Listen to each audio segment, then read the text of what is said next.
अमीर बहन के घर शादी में पहुंचा गरीब भाई। बहन ने किया बेइज्जत तो गरीब भाई ने दे डाला ऐसा शगुन कि बड़े बड़े अमीरों की भी आंखें फटी रह गईं। राजन और अमन दोनों एक ही माँ की कोख से जन्मे थे, एक ही आंगन में खेले, एक साथ माँ की कहानियां सुनी। लेकिन जिंदगी का सफर अजीब होता है। कभी कभी एक ही रास्ते पर चलने वाले दो इंसान बिल्कुल अलग मंजिल पर पहुंच जाते हैं। आज बड़ा भाई राजन सफलता की उस ऊंचाई पर खड़ा था जहां से उसे बाकी लोग चींटियों जैसे छूटे नजर आते थे। उसका बिजनेस चरम पर था। शहर के बड़े बड़े लोगों के साथ उसका उठना बैठना था। उसका घर कम और महल ज्यादा लगता था। विदेशी डिजाइनरों के कपड़े, बड़ी बड़ी पार्टियां और झूठी शानो शौकत। राजन की जिंदगी बस इन्हीं चीजों में सिमट कर रह गई थी। उसकी पत्नी रजनी भी उसी मिट्टी की बनी थी। रजनी के लिए इंसान की इज्जत उसके व्यवहार से नहीं, बल्कि उसकी गाड़ी की लंबाई और कपड़ों की कीमत से तय होती थी। दूसरी तरफ था छोटा भाई अमन। उसकी जिंदगी उस 3 पहिए वाले ऑटो में सिमटी हुई थी जिसे वह सुबह से शाम तक चलाता था। उसकी रोजी रोटी उसी ऑटो के भरोसे थी। उसके पास बैंक बैलेंस नहीं था, पर सुकून का वह खजाना था जिसे दुनिया की कोई दौलत नहीं खरीद सकती। किसी की भी मदद के लिए वह हमेशा तैयार रहता था। उसकी पत्नी आरती तो साक्षात अन्नपूर्णा का रूप थी। साधारण सूती साड़ी में भी उसकी सादगी ऐसी चमकती थी कि महंगे गहनों की चमक भी फीकी पड़ जाए।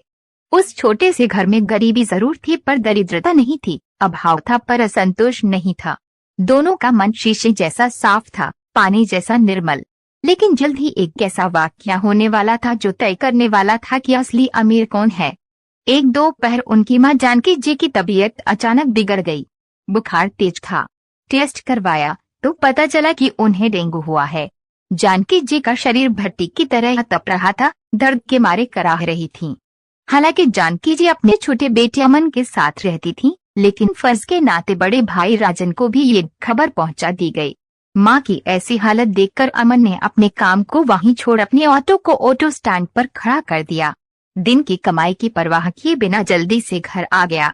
उसने मां को पास के सरकारी अस्पताल में दिखाया। डॉक्टर ने कुछ दवाइयां लिखी और आराम करने की सलाह दी।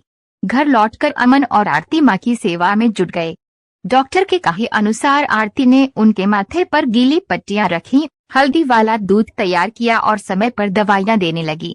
मां की हर जरूरत का ध्यान वे दोनों पूरी लगन से रख रहे थे। राजन 2 दिन बाद शाम को अपनी एक महत्वपूर्ण मीटिंग समाप्त करके पहुंचा। उसकी महंगी गाड़ी अमन के छोटे से घर से बाहर आकर रुकी, जैसे कोई राजा किसी दरिद्र की कुटिया में आया हो।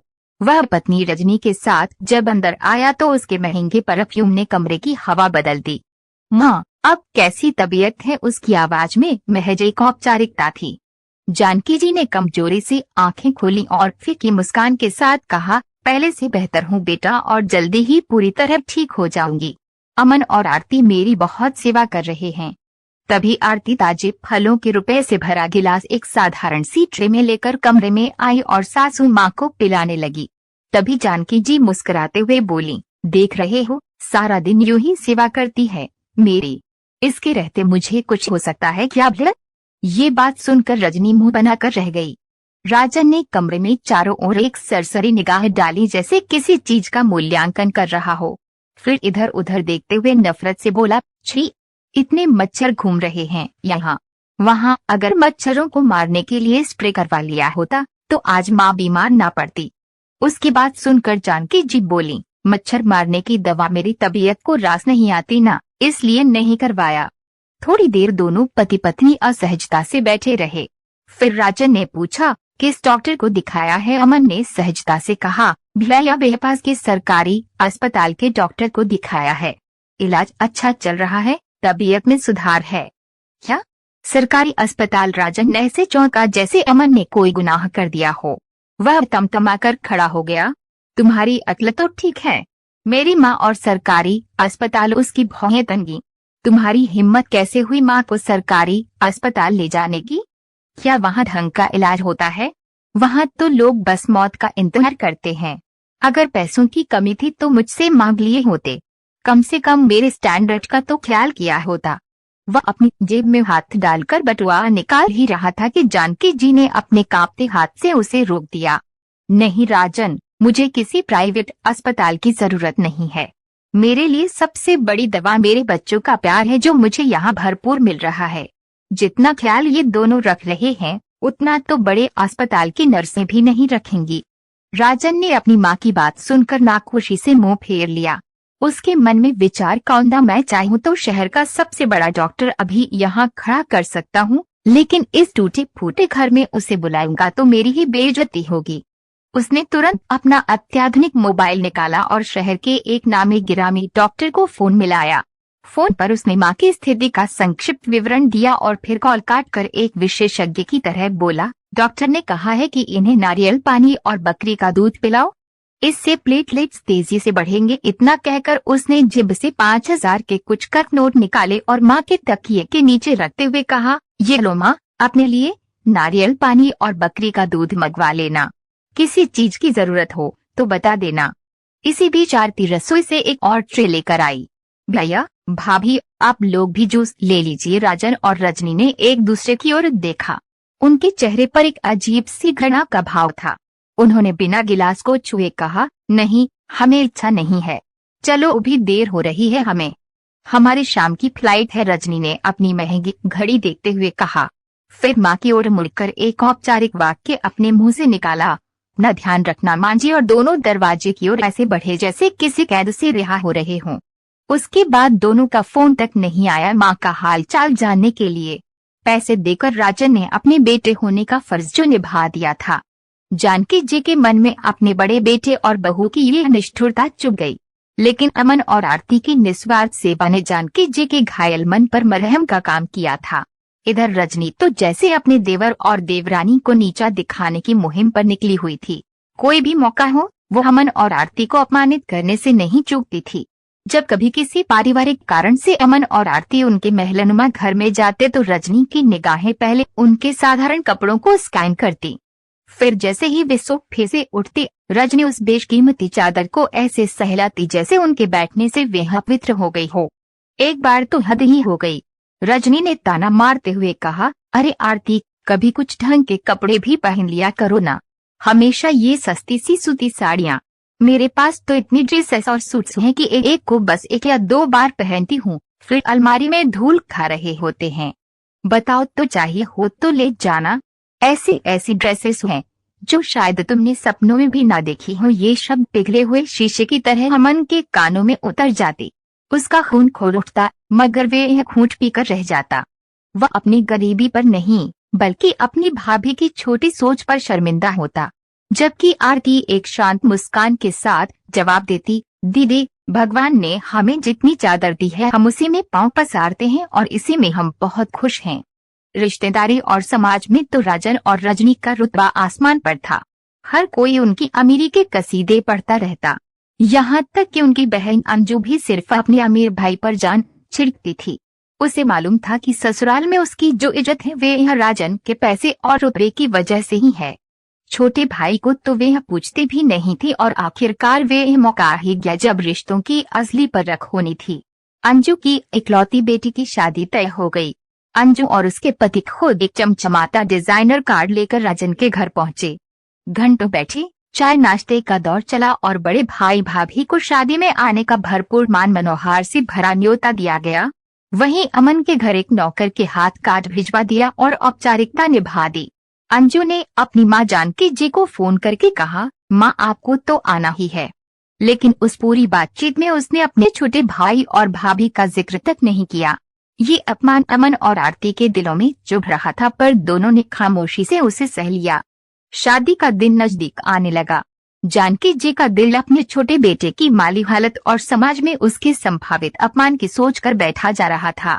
एक दिन उन्होंने हिम्मत जुटाकर राजन से कहा, बेटा राजन, तू शगुन में बहुत ज्यादा पैसे मत देना, बस उतना ही देना कि तेरा छोटा भाई भी तेरी बराबरी कर सके, समाज में उसकी भी थोड़ी इज्जत रह जाएगी। माँ की यह बात सुनकर राजन और रजनी जोर से हंस पड़े जैसे जानकी जी ने कोई मजाक सुना दिया हो। रजनी ने अपने व्यंग्य बाण चलाते हुए कहा, अरे माँ जी, हम तो अपनी हैसियत के हिसाब से ही देंगे ना, इसमें अमन की बराबरी कहाँ से आ गई? वो एक मामूली सा ऑटो ड्राइवर है, हमारा इतना बड़ा बिजनेस।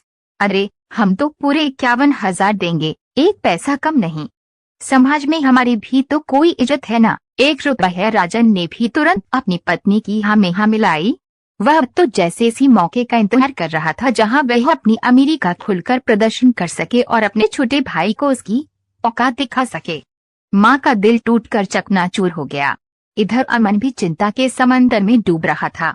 वह भी अपनी लाडली भांजी की शादी में दिल खोलकर खर्च करना चाहता था, लेकिन ऑटो चलाकर दिन के कुछ 100 कमाने वाला इंसान 51,000 के शगुन का ख्वाब भी कैसे देख सकता था। आरती ने अपने पति के चेहरे पर चिंता की लकीरें देखीं। उसने अमन का हाथ अपने हाथ में लेकर कहा, आप क्यों इतना परेशान होते हैं? रिश्ते कोई तराजू पर तो तौले नहीं जाते ना, वह तो प्यार और आशीर्वाद के धागों से बुने जाते हैं। हम जो भी देंगे अपने दिल से देंगे। फिर भी पति की चिंता दूर करने के लिए उसने हिम्मत दिखाई। सुनिए, मेरे पास माँ के दिए हुए 2 सोने के कंगन हैं, हम उन्हें बेच देते हैं। अमन ने तर्क कर इनकार कर दिया, नहीं आती, बिल्कुल नहीं। यह तो तुम्हारी माँ की आखिरी निशानी है, मैं इन्हें हरगिज नहीं बेचूंगा। अपनी जिम्मेदारी निभाने के लिए मैं तुम्हारा स्त्रीधन नहीं छीन सकता, मैं कहीं ना कहीं से पैसों का इंतजाम कर लूंगा। उसने अपने दोस्त से कुछ उधार लेने की कोशिश की, लेकिन बात नहीं बनी। शादी से 1 दिन पहले जब वे किसी काम से राजन के घर गए तो रजनी ने अपने जहर में बुझे शब्दों से एक और वार किया, अमन सच बताऊं, तुम्हें और आरती को तो शादी में जाना ही नहीं चाहिए। तुम्हारे ये साधारण कपड़े और वह छोटा मोटा शगुन देखकर लोग क्या सोचेंगे? बेकार में अपनी बहन की बेइज्जती करवाओगे उसके ससुराल वालों के सामने। ये सुनकर अमन का दिल टूट गया। उसे लगा जैसे किसी ने उसके आत्मसम्मान पर हथौड़े से वार कर दिया हो। वह कुछ कहना चाहता था, पर बड़े भाई के घर में और छोटे होने की मर्यादा ने उसके होंठ सिल दिए। वह भारी मन से वहां से लौट आया। उस रात उसे नींद नहीं आई। अगले दिन अमन अपनी माँ और पत्नी को अपने ऑटो में बिठाकर शादी के वेन्यू पर पहुंचा। ऑटो की फट फट फट की आवाज महंगी गाड़ियों के हॉर्न के शोर में दब रही थी। जैसे ही वे उतरे, उनके ठीक पीछे एक चमचमाती बिल्कुल नई लग्जरी कार ने हॉर्न बजाया। राजन बड़ी शान से कार से उतरा। उसने वह कार उसी दिन 80 लाख देकर शोरूम से निकलवाई थी, सिर्फ शादी में अपना रुतबा दिखाने के लिए। पूरी शादी में बस राजन और रजनी के ही चर्चे थे। कोई राजन के महंगे सूट की तारीफ कर रहा था तो कोई रजनी के लाखों के हीरे के हार और डिजाइनर साड़ी की। राजन ने सबके सामने पूरी शान से अपनी बहन अंजू के हाथ में 51,000 का मोटा लिफाफा पकड़ाया और कैमरों की फ्लैश चमक उठी। वहीं अमन नजरें झुकाए कोने में अपनी बहन के पास पहुंचा और चुपचाप 1,100 का एक छोटा सा लिफाफा उसके हाथ में थमा दिया। अंजू ने लिफाफा लिया, पर उसकी आंखों में कोई खुशी नहीं थी, बस एक औपचारिकता थी। पूरे समारोह में अमन और आरती अजनबियों की तरह एक कोने में खड़े रहे। लोग उनके पास से ऐसे गुजर रहे थे जैसे वे नजर ही न आ रहे हों। अंजू और उसके पति ने भी औपचारिक कैसे हो के अलावा कोई खास बात नहीं की, जबकि बड़े भाई भाभी को तो वे गर्व से अपनी बेटी के ससुराल वालों से मिलवा रहे थे। ये मेरे भाई हैं, बहुत बड़ा बिजनेस चलाते हैं। जानकी जी का दिल अपने छोटे बेटे के इस अपमान से रो रहा था।